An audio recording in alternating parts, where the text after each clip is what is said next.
Hi, it's the beginning of a new school year and there's so much excitement in the air. But at the same time, with visual kids, that excitement can also have a lot of nervousness attached to it because they don't know how things are going to go in the classroom for them. So, last year our grandson he's such a visual learner, but he was in a school that was very focused on, test scores and literacy and just kind of ramp things up pretty quick. And he had some challenges in that classroom. So when it got to this year, he said, I hate school. I don't want to go to school. I just hate it. A lot of readers write to me and say their kids are having the same problem when they're visual learners. So you have these great kids and they're happy, they're thriving, and they get into the classroom and they're miserable. So I want to talk today about what we can do kind of to get ahead of things so that we can make this a really good year for our visual learners. So first, know your school. Let's do a little research and find out what's going on at your school. The school that our grandson attended last year is very test score oriented, very much about Common Core, get the numbers, literacy. And so entering first grade and bang, the homework, the writing, the knowing where you're at reading, and it got, it's really overwhelming. There wasn't time about who they are and any adjustments to how those individual kids learn. So he actually did change schools this year, and we don't know yet, but it seems a little less test score focused and a little more focused on who the kids are and how to adapt learning for different kids in the classroom. So, find out what your school is like, what's your school district like. Again, is it Common Core? Is it more mixed? Do they different teaching styles? What are the demographics? What kind of support is available? What's happening after school? Are there programs? Are there tutor programs? Are there, the other part, be in real communication with your teacher. Teaching styles are so different.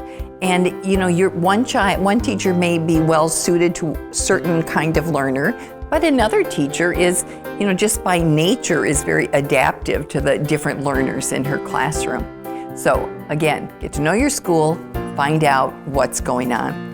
Now, also get support. Your visual kids, whether, if you have found out that math is, their thing, so they're doing great in every other part of the classroom, but your lovely, bright, wonderful child, when it comes to math, they're just really struggling. So how can you get ahead of that?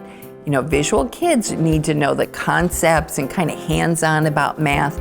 Sometimes math at school gets way too worksheet oriented.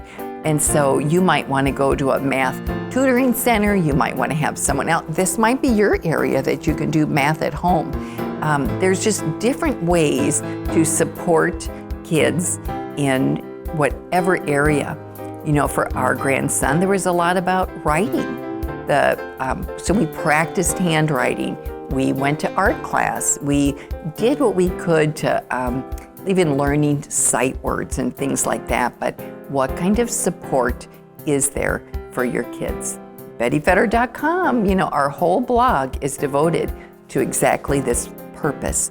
We want to give you tools that are going to help you help your kids. So please be checking in, look at the things we're doing, and our goal is to provide you a lot of resources. And now the last thing I would say is respect and cherish. Respect who your child is. They're great how they are. They're right how they are. And, just validate them and celebrate who they are. But you know what? School is what school is too. And so just know it. But if your kid is saying to you, I hate school, we obviously aren't going to go with that. Well, then never mind. But we want to honor what they're saying. But at the same time, how do you get them to talk about it in a way that maybe you could pinpoint what it is? Like our grandson got down to writing. He hates the writing part of school.